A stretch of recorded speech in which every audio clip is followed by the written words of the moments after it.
Start. Welcome back guys. Now let's discuss about the gastric secretions. Before understanding gastric secretions, you need to know about the gastric glands. So please concentrate here. I am just showing you a small cross section. Okay, a Babsy piece of a stomach. I am just taking a small piece of stomach here and I am just showing you how it's looking like. Guys, are you able to appreciate these depressions? See, these depressions are nothing but the glands. Okay, so these glands which are present in the stomach are called as the gastric glands. Important point is that, see, there are different types of cells are there in a gastric gland. For example, I am showing you one gastric gland here. Now see, there is this one type of cell which is called as a parietal cell. There is chief cell, enterochromaffin cell. So there are different types of cells are present in a gastric gland and they will produce different types of hormones. Okay. Now having said that, let's see in detail view about a gastric gland and different types of cells present in a gastric gland and different types of substances which are getting produced from the gastric gland. Now, let's continue guys.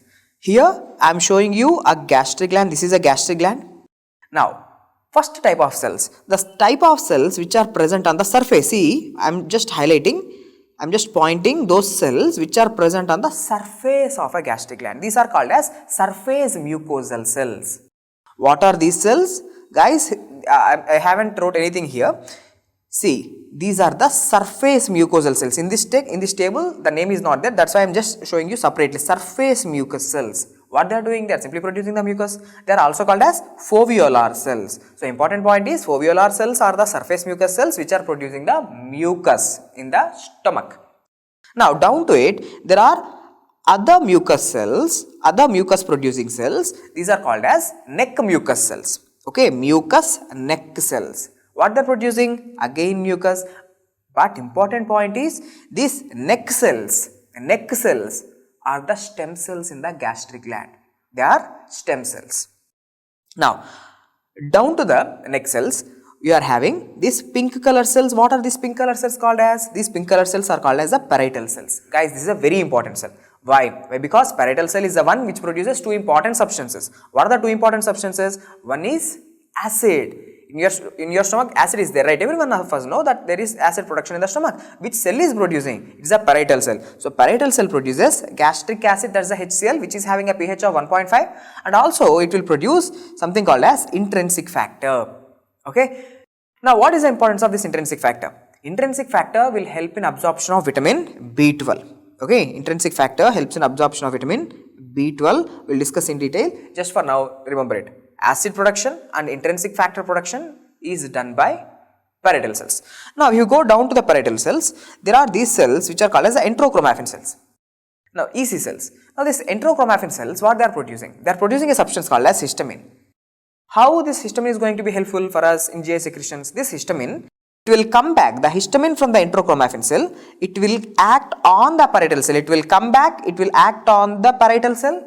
Now, parietal cell is producing the gastric acid. So, histamine is helping in the production of acid, no doubt. Same just like histamine, acetylcholine from the parasympathetic nervous system, acetylcholine neurotransmitter, it will also act on the parietal cell, helps in the production of acid. So, what are the stimulants for the release of acid from the parietal cell? One is histamine. Second one is acetylcholine. In the same way, there is a substance called as a gastrin. Gastrin is coming from the G cells which are present deep in the gastric glands. Now, these G cells, they will produce gastrin. Again, they are also stimulating the acid. What does I mean by gastrin? From the G cells are coming to the parietal cells and parietal cells are producing the acid. So, what are the stimulants for the release of acid? Just let's make a summary. Gastrin, sir, from G cells. Histamine from enterochromaffin cells and acetylcholine, the parasympathetic neurotransmitter. All of these three substances can act on parietal cells. Now, what parietal cells are releasing? HCl or acid. That's it. So, there are three stimulants for the release of acid. Now, after this, these the cells which are present down, they are called as chief cells. Okay, there are cells which are called as chief cells and these chief cells are producing two important substances which are pepsinogen and gastric lipase. This pepsinogen and gastric lipase, how they are helpful? Pepsinogen is helping in protein breakdown and gastric lipase helps in breakdown of lipids. In the name itself it is there, right? Gastric lipase, the lipase which is getting produced in the stomach. Gastric means stomach. Enteric means intestines. So gastric lipase is a lipase which is getting produced from the gastric glands in the stomach. Okay, so these are some important cells, different types of cells and important substances which are getting produced from the gastric glands. And we are left with one more cell. What is this? A D cell. So the D cells in the gastric gland, what they are producing? They are producing somatostatin. See, wherever you listen the word somatostatin, somato means growth, statin means inhibition. So remember, wherever you listen the word somatostatin, it inhibits everything. Somatostatin inhibits the release of insulin, somatostatin inhibits the release of glucagon, somatostatin in the stomach inhibits the release of acid, somatostatin in the anterior pituitary will inhibit the release of growth hormone. So wherever you listen the word somatostatin, it inhibits everything. So in the same way, here D cells are producing somatostatin, it inhibits the release of acid. So just have a recap. Parietal cells are the ones which are going to produce acid as well as intrinsic factor. Chief cells are going to produce pepsinogen and gastric lipase. D cells are going to produce somatostatin and G cells will produce gastrin which acts on the parietal cells helping in the production of acid, and enterochromaffin cells produce histamine, again it will act on parietal cells, helps in the production of acid. So completed. Now I have already taught you that the surface mucous cells, these surface mucous cells, they are called as foveolar cell. See, there is a condition where the foveolar cells have undergone hypertrophy. The surface mucous cells and the foveolar cells, they have undergone hypertrophy so that the gastric rugae are just appearing like a cerebriform appearance. The gastric rugae are looking like a brain.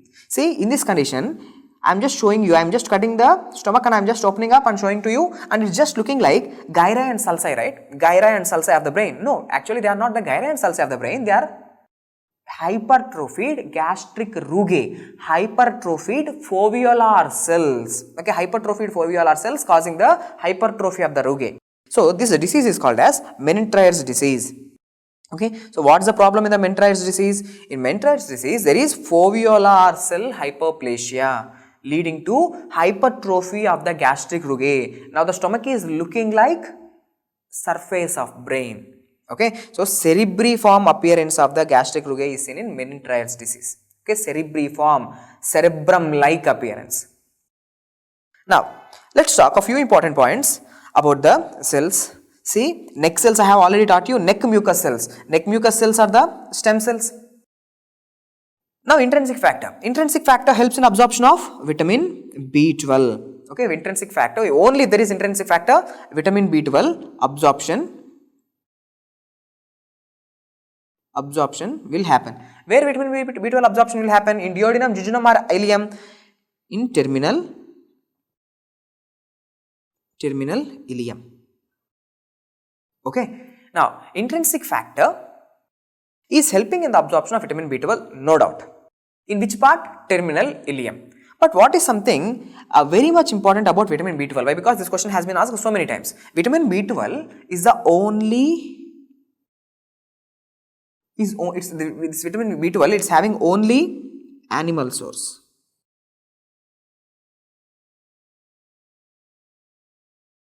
So the vitamin with only animal source. What does I mean by? You only get this vitamin B12 from the animal products. Something like dairy products or the meat products. Okay.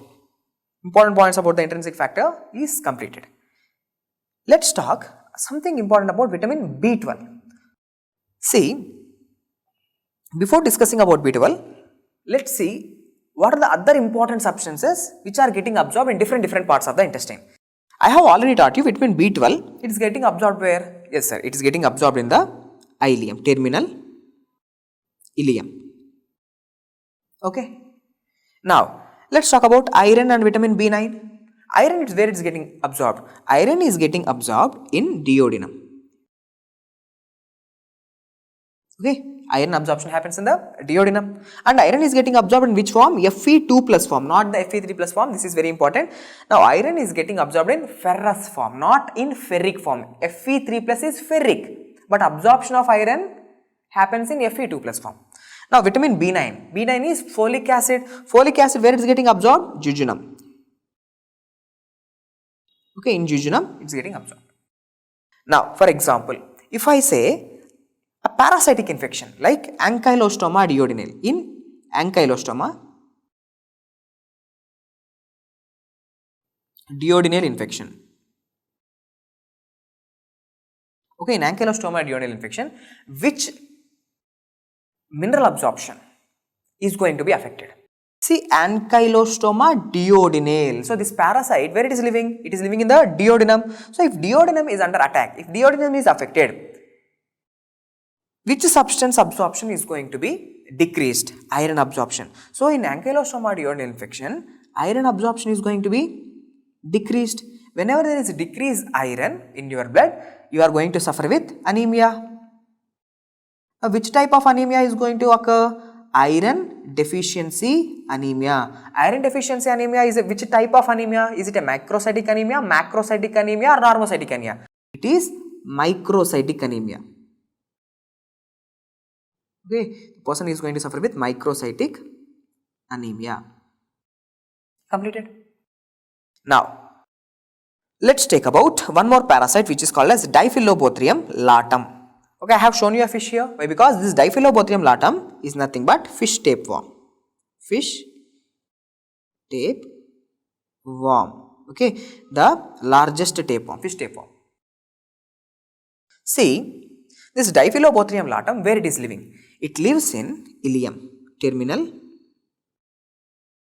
ileum. Now, if terminal ileum is affected because of this parasite, which vitamin absorption is going to be halted? B12 absorption will decrease. So, it causes vitamin B12 malabsorption. Whenever vitamin B12 is not getting absorbed into body, it will cause which type of problems in the body? It will cause anemia, again anemia. Why? Because vitamin B9 and vitamin B12 are very much important for the production of DNA precursors, helps in the production of RBC. So, whenever there is vitamin B12 deficiency, that will also cause anemia. But which type of anemia now? It will cause macrocytic anemia. Macrocytic, or you can also say megaloblastic anemia. Megaloblastic anemia. Okay, or Botriocephalus anemia. Why? Because this is because of a Diphyllobothrium latum. Botriocephalus anemia is because of B12 deficiency. This Diphyllobothrium latum tapeworm is living in the terminal ileum. So, completed guys, important points are completed. Now, let's discuss about pernicious anemia. What exactly is pernicious anemia and what's happening in the pernicious anemia condition? See, it's the autoimmune damage of the parietal cells. Your parietal cells are getting damaged because of autoantibodies. Autoantibodies are destroying the parietal cells. When autoantibodies are destroying the parietal cells, will the person is going to able to produce the acid? No. So, the acid production in the stomach is going to decrease. So, the person will be having achlorhydria. Achlorhydria means decreased acid production. But please concentrate here. When the parietal cells are damaged, not only acid production is going down, but intrinsic factor production is also going to go down. Now, whenever there is no intrinsic factor, the person is able to absorb vitamin B12 in terminal ileum. Is it going to be possible? No, definitely not, right? So, whenever intrinsic factor is going to go down, vitamin B12 absorption is going to decrease. When vitamin B12 absorption is decreased, that will cause anemia. So, what exactly is pernicious anemia? Pernicious anemia is a condition where autoantibodies are destroying the parietal cells, and these, as the parietal cells are destroyed, the person is not able to produce the acid, leading to achlorhydria.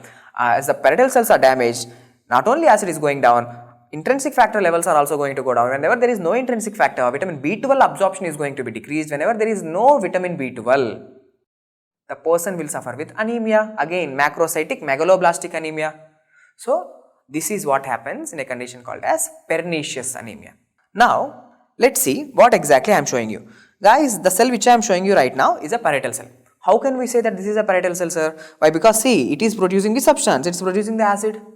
Okay, we all know that parietal cells are the ones which produce the acid as well as the intrinsic factor. Now, this cell is producing acid, so definitely this is a parietal cell. Now, question is, parietal cells are going to produce acid under the influence of, we have already seen. See, histamine. Histamine, from where it is coming? Histamine is coming from the intrachromatic cells. So, histamine will act on the H2 receptor, histamine receptor. Now, under the influence of the histamine, parietal cell is going to produce acid. In the same way, acetylcholine, which is a parasympathetic neurotransmitter, is going to come and act on the M3 muscarinic receptors. M3 muscarinic receptors are present on the parietal cells. So, whenever the M3 muscarinic receptors are stimulated by the acetylcholine, now this Parietal cell is going to produce the acid. The same way, the gastrin, from where gastrin is coming? Gastrin is coming from the G cell. Whenever gastrin comes and acts on the CCK-B receptors, okay, or CCK2 receptors. Now, under the influence of gastrin also, acid is going to be produced inside the parietal cell. Now, let's see whatever we have discussed in a very simple way. Imagine, now this fellow, which I have shown you here, is a parietal cell. Now, it is having how many stimulus? There are 3 stimulus. Okay, see, gastrin is one stimulus, gastrin is acting on CCK-B receptor, histamine is acting on the H2 receptor. H2 receptor is just like a crown to this fellow, okay, crown. Why I am saying? Because whenever you touch the crown of a king, he is very much irritated. In the same way, histamine is a very powerful stimulus. That's what I want to put into your mind. So, histamine, what it is doing, this histamine is acting on the H2 receptors. The histamine is a very powerful stimulus for the release of acid. In the same way, acetylcholine is going to act on the M3 receptors that will also help in the production of acid. Now, acid, it's coming from its mouth, right? Now, what is this mouth area? This mouth area is nothing but a proton pump. It is releasing the acids, right? So, even in this image, see, with the help of this pump, which is called as proton potassium ATPase, it is throwing the protons out and taking the potassium in. So, this is proton potassium ATPase, which is called as a proton pump. Okay, it uses ATP, that's why we are calling it as a pump. Okay, so H plus proton pump is nothing but proton potassium ATPase. Now, imagine some conditions. For example, there was this one patient who is having a gastroesophageal reflux disease.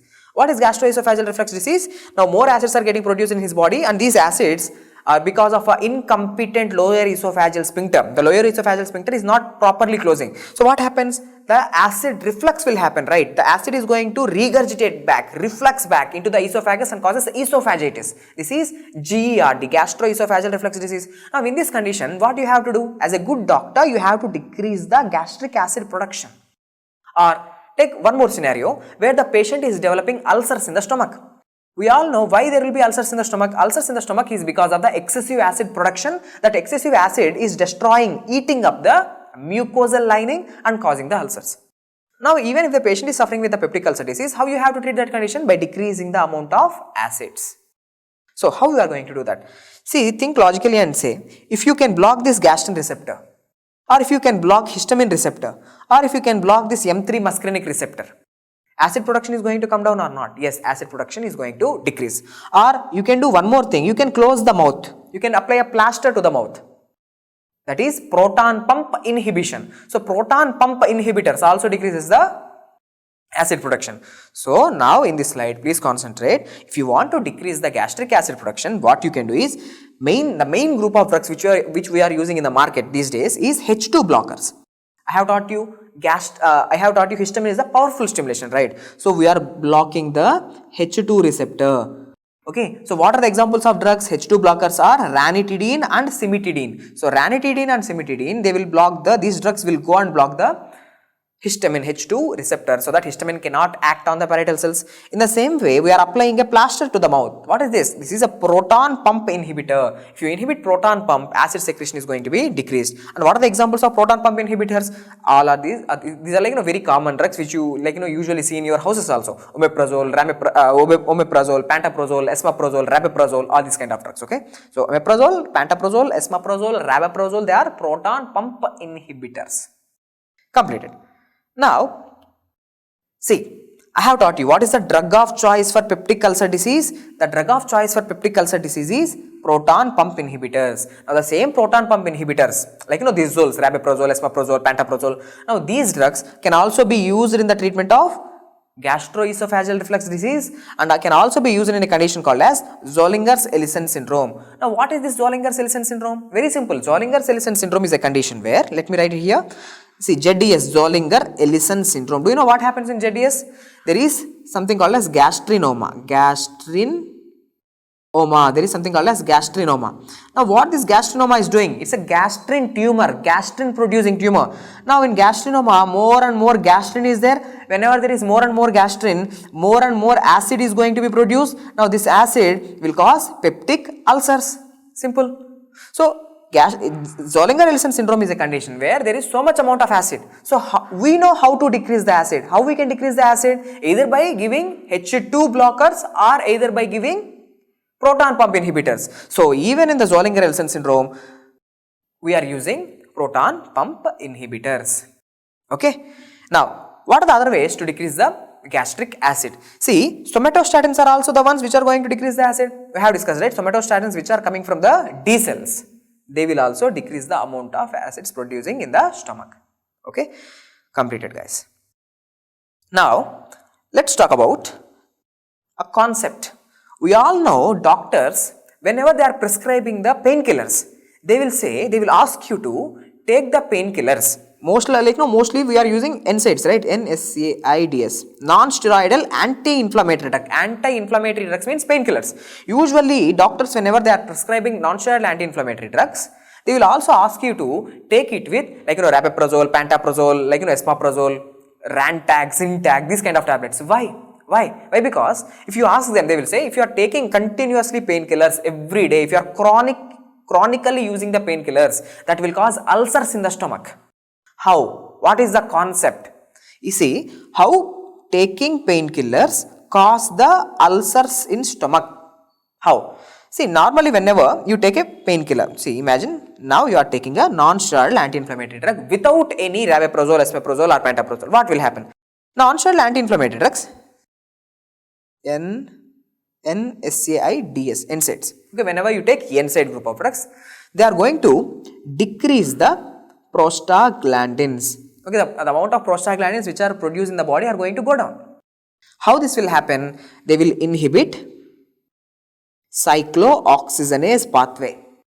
Guys, it's very simple. In general physiology also we have discussed, there is cyclooxygenase pathway, lipooxygenase pathway. Cyclooxygenase pathway is helping in the production of prostaglandins, and normally prostaglandins will cause pain, and prostaglandins will also cause vasodilation, we know it. Now, whenever you take the painkillers, the cyclooxygenase pathway is inhibited, prostaglandin levels are going to go down. When prostaglandins level go down, what happened to the blood vessels? Normally, prostaglandins are vasodilators. Now, whenever prostaglandins are going down, there will be vasoconstriction. Okay, there will be vasoconstriction. Now, whenever there is vasoconstriction, what happened to blood flow? Blood flow decreases. To which organ? To many organs in the body, but right now we are talking about the GIT. So, blood flow is going to decrease to the stomach. Now, we all know blood flow is a very important protective factor. More the blood flow, more will be the mucosa production in the stomach. If there is good amount of blood flow, then only a proper mucosa is going to be formed in the stomach. Whenever there is decreased blood flow to the stomach, what happened to the amount of mucosa which is getting produced inside the stomach? There is a decreased mucosa. Okay, there is a decreased mucosa. The amount of mucosa which is getting produced inside the stomach is getting decreased. Normally, mucosa is a protective factor.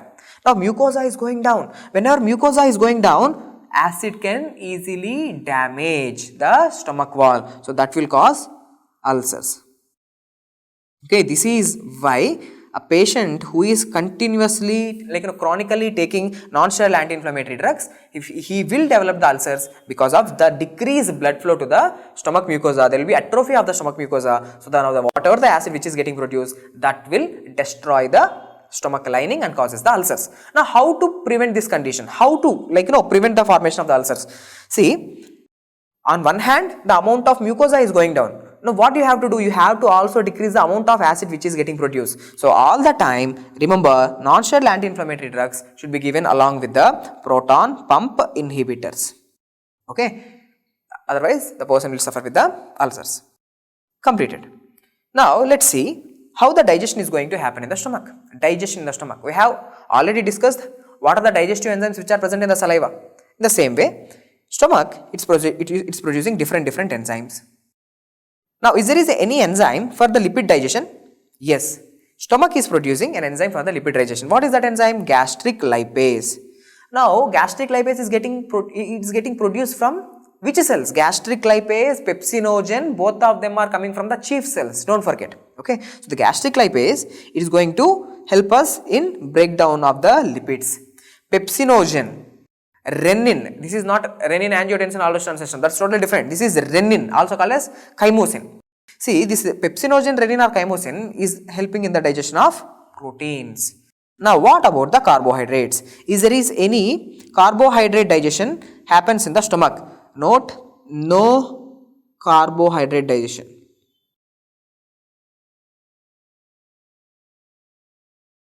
Okay, no carbohydrate digestion in the stomach. There are no enzymes for digesting the carbohydrate in the stomach. Very important. Let's continue.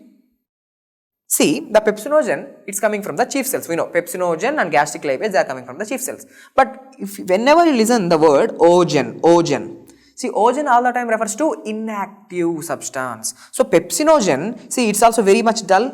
Why pepsinogen is very dull? Because pepsinogen is an inactive enzyme.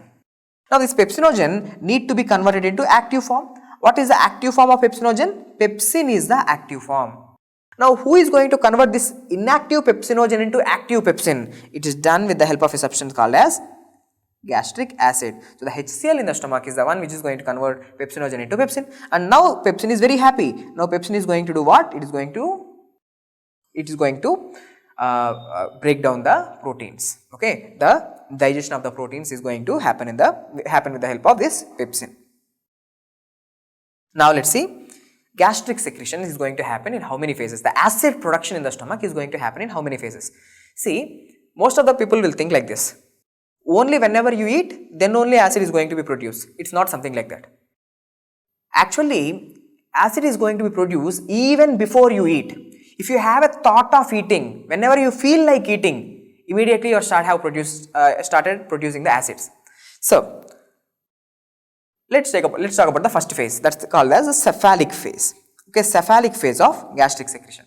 What is the cephalic phase? See, whenever you see a nice, delicious food, okay, whenever you smell some nice food, now your parietal cells have started producing the acids. How much acid? 20% of the acid production have happened in the cephalic phase. Cephalic means you have a thought of eating, or whenever you smell a nice, delicious food, then the parietal cells have started producing 20% of the acid. Now you have started eating. Now you actually take the food. This is called as a gastric phase of acid production, which is a major phase. Now 70% of the HCl is going to be produced. Now after that, when the food moves into the intestine, okay, even during this time, some little amount of acid is still getting produced. This is called as intestinal phase of acid production. So, the acid production in GIT is going to happen in 3 phases: cephalic phase, gastric phase and intestinal phase. Okay guys, we have discussed all the important cells which are present in the stomach, their secretions and digestion which happens in the stomach. Hope the video is helpful. Thank you. In the next video, we will be discussing about the pancreatic enzymes and bile.